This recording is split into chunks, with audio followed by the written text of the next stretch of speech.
Saya semakin yakin ingin membebaskan Peggy melalui pra-peradilan yang mungkin nanti akan kami dan tim bicarakan dan akan melakukan bedah perkara. Betul, ada sudah beberapa saksi yang kita temui seperti saksi Bondol dan juga bapaknya, pamannya yang sama-sama bekerja pada saat tanggal 27 Agustus 2016. Mereka sama-sama bekerja di Bandung untuk menyelesaikan pembangunan rumah milik Ko Aceng.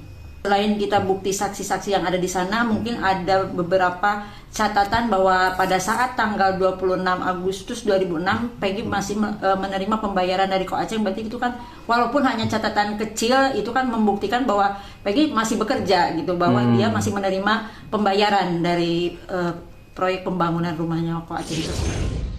Kami lanjutkan kembali pemirsa, Pak Beni, dengan sekarang jumlah pelakunya yang berbeda, kemudian motifnya juga sedikit bergeser.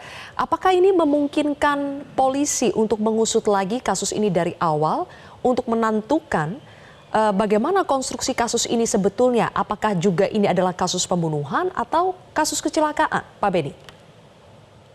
Ya, tentunya yang pertama, ketika pihak Polri berani merilis dengan menyatakan DPO hanya tinggal satu, ini tentunya sudah juga berkalkulasi dengan pertanggungjawaban yang akan diminta, tidak hanya oleh publik, tapi di pengadilan. Berani mengatakan begitu berarti sudah yakin betul bahwa ada temuan seperti ini. Nah, temuan ini kalau dikaitkan dengan turunnya LPSK, adanya pihak yang minta perlindungan LPSK, ini berarti kan keterangannya signifikan dan dia perlu dilindungi karena mungkin akan ada ancaman atau tekanan dari pihak tertentu. Nah, ini semua kan belum terungkap ke publik karena nanti nunggu digelar di pengadilan. Nah, menyangkut masalah tadi yang ditanyakan, menurut saya justru kalau ketemu novum, inilah ruang bagi para penasihat hukum untuk mengajukan PK. Mekanismenya ke sana. Nah, ketika nanti sudah digelar kasus Peggy ini di pengadilan, kemudian hasilnya ternyata banyak misalkan faktanya tidak sesuai dengan isi putusan, nah ini tentunya menjadi bahan kajian. Ada masalah apa dengan proses penyidikan ketika kasus pokoknya ini. Nah, terus terang setelah saya mendengar beberapa masukan dari beberapa pihak, memang ada upaya minta tersangka nyabut keterangannya, minta saksi untuk merekayasa kesaksiannya, bahkan ada pihak yang mendekati penyidik untuk supaya kasus ini tidak P21. Ini semua sudah kami sampaikan ke Direskrim untuk didalami, untuk nanti lebih jelas lagi di balik penanganan kasus ini dulu ada apa sih. Nah, ini menjadi tentunya kita semua juga menunggu jawabannya. Oleh sebab itu, marilah kita tunggu digelarnya persidangan kasus Peggy. Oke, Bu Cindy, dengan adanya perkembangan dalam kasus pembunuhan Vina dan Eki ketika polisi mengatakan bahwa otak atau intelektual dadernya itu sudah ditangkap, yaitu Peggy, apakah ini membuka pintu bagi para terpidana lainnya, terutama klien Anda, untuk mengajukan PK seperti yang tadi disampaikan oleh Pak Beni?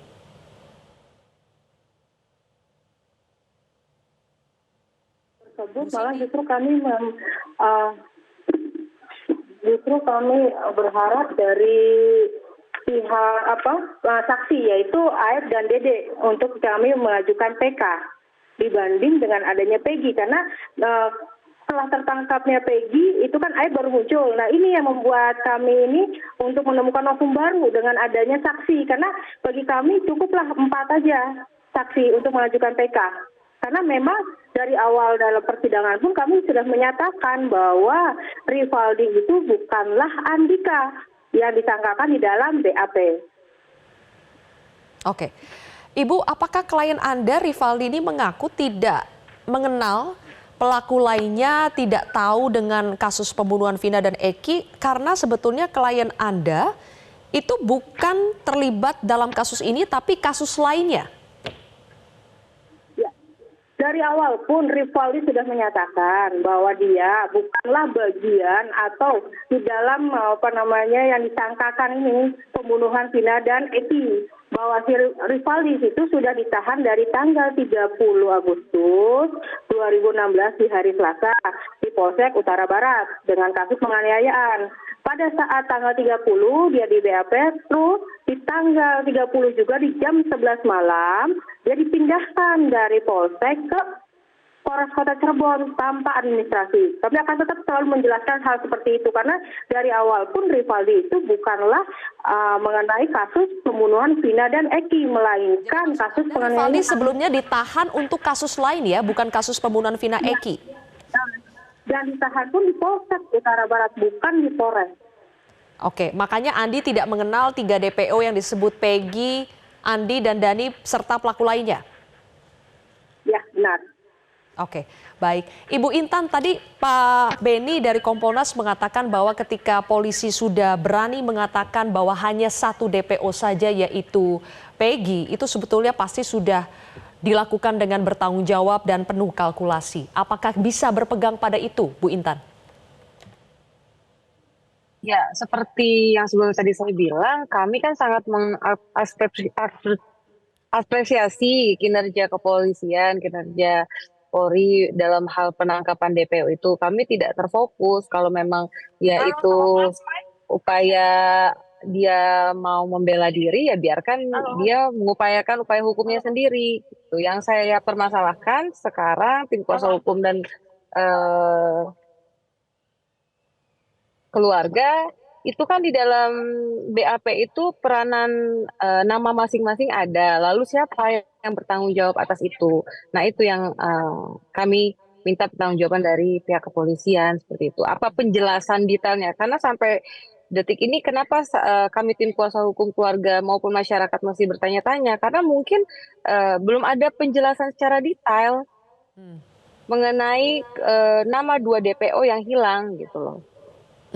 Seperti itu.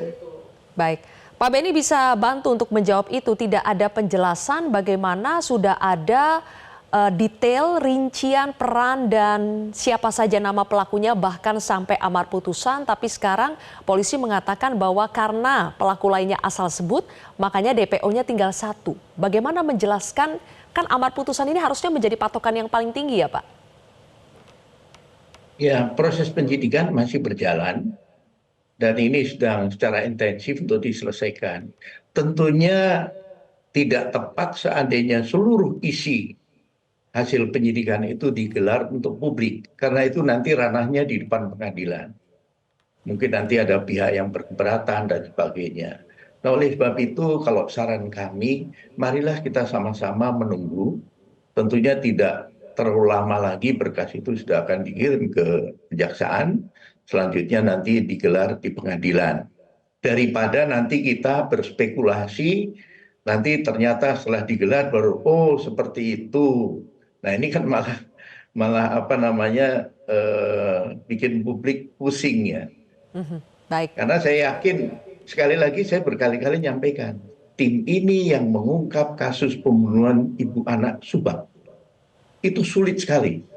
Sudah terjadi rekayasa bagaimana CCTV dibuang, kemudian barang bukti baju sempat disembunyikan, saksi direkayasa, toh berhasil diungkap tuntas, dan sekarang di pengadilan.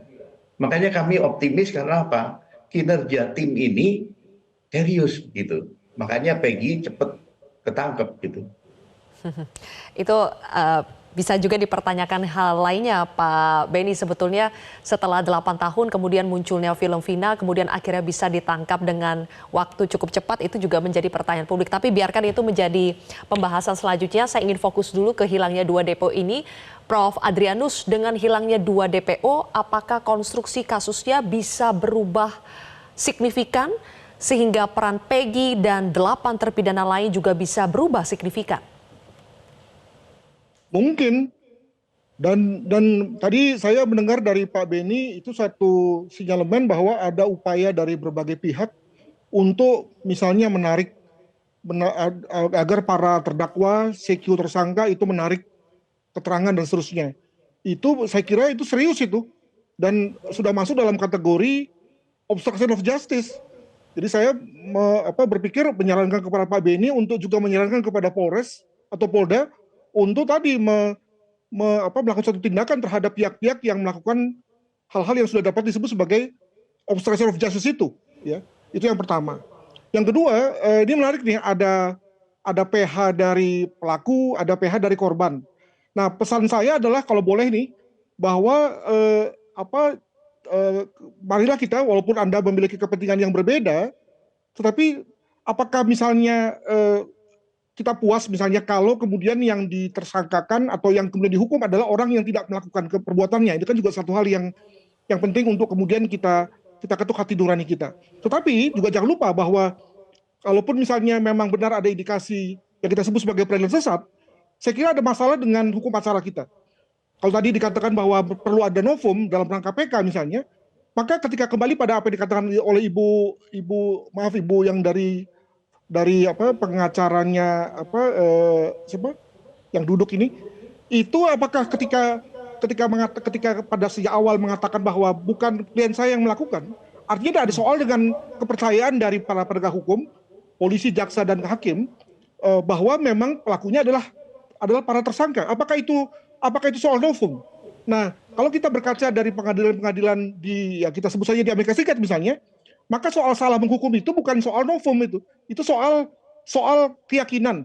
Nah, maka jadi soal ketika dalam hal sistem peradilan akustorial yang kita miliki, di mana case manajernya adalah kepolisian, maka bagaimana mungkin kepolisian meragukan sendiri apa yang menjadi pekerjaannya, kan jadi susah kan. Nah, maka tentu dalam hal ini ada benarnya apa dikatakan oleh Pak Beni, bahwa ketika kasus ini diajukan ke pengadilan, maka biarlah hakim yang meragukan, ya,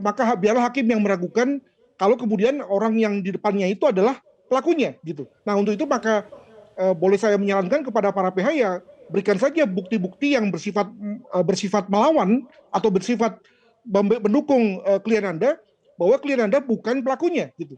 Jadi saya kira hanya dari hakim lah yang bisa kita harapkan untuk kemudian memutuskan untuk membuka kembali kasusnya, memeriksa kembali kasusnya. Sebab kalau pendekatannya PK dan novum, saya kira itu bukan sesuatu yang tepat dalam konteks hukum acara kita. Demikian. Oke, baik.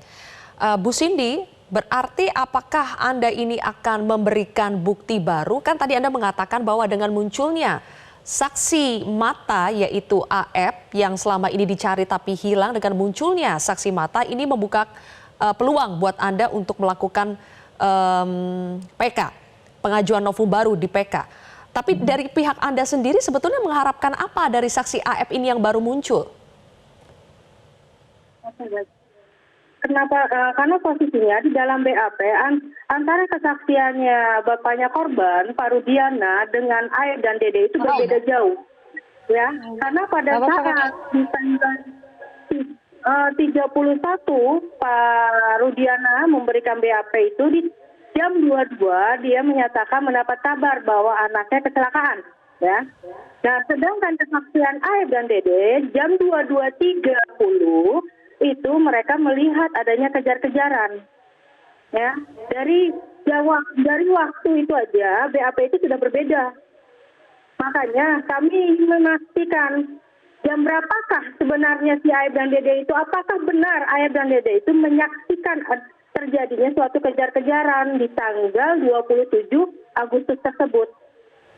Oke, jadi dengan keterangan AF dan Dede ini Anda anggap ini bisa peluang mencari bukti baru bahwa klien Anda tidak bersalah, begitu ya? Ya. Oke, kemudian untuk Bu Intan dengan adanya kesimpang siuran yang mungkin masih menjadi pertanyaan-pertanyaan, apakah dari pihak kuasa hukum almarhumah keluarga Vina ini akan tetap menuntut kejelasan dari kepolisian atau akan sudah ke Komnas HAM ya, tapi apakah juga akan ke Kompolnas atau menempuh jalur lain atau mungkin menunggu saja pengadilan Peggy nantinya? Ya, tentunya semua upaya akan kami lakukan. Namun kami masih tetap mempercayai bahwa Polri akan transparansi dalam kasus ini dan kami menyerahkan seluruh prosesnya kepada kepolisian dan mempercayai hasilnya gitu. Jadi ya tetap ada keyakinan bahwa polisi akan bekerja dengan baik dalam kasus ini. Karena ini sudah menjadi konsumsi publik. Seperti itu. Oke, baik. Prof. Adrianus, terakhir ke Anda, menurut Anda ketika 2 DPO ini hilang dalam konstruksi kasus yang sekarang, apakah ini akan menjadi persoalan pada saat di pengadilan Peggy nanti? Bisa saja kalau dulu atau pada majelis yang dulu ya itu menganggap penting untuk menyebut 3 DPO, maka pada yang sekarang kita nggak tahu ya, bisa saja kemudian tidak menganggap penting, tapi justru kemudian bisa saja menganggap penting dan malah menjadi satu entry point terkait dengan ketidakpercayaan dari hakim, majelis hakim yang sekarang misalnya, sehingga kemudian lalu memutuskan untuk memerintahkan untuk mengadakan pemeriksaan ulang, siapa tahu. Maka dalam hal ini kepada penasihat hukum dari pihak pelaku ya buat saja apakah timeline atau hal-hal yang membuat lalu hakim percaya bahwa memang bukan pelakunya orang di depannya ini gitu ya, sehingga kemudian lalu memerintahkan yang diharapkan gitu. Sebab hanya itu saya kira celah untuk mendapatkan keadilan pada saat pengadilannya dibuka.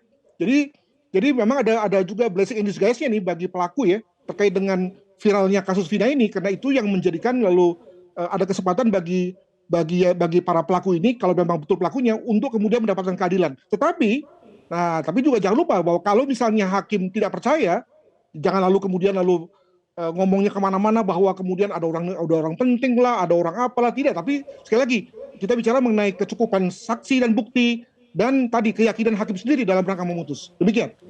Baik, terima kasih Prof. Adrianus, Pak Beni, Ibu Cindy dan juga Ibu Dewi Intan. Terima kasih sudah bergabung bersama kami di Prime Time News hari ini. Jelajahi cara baru mendapatkan informasi. Download Metro TV Extend sekarang.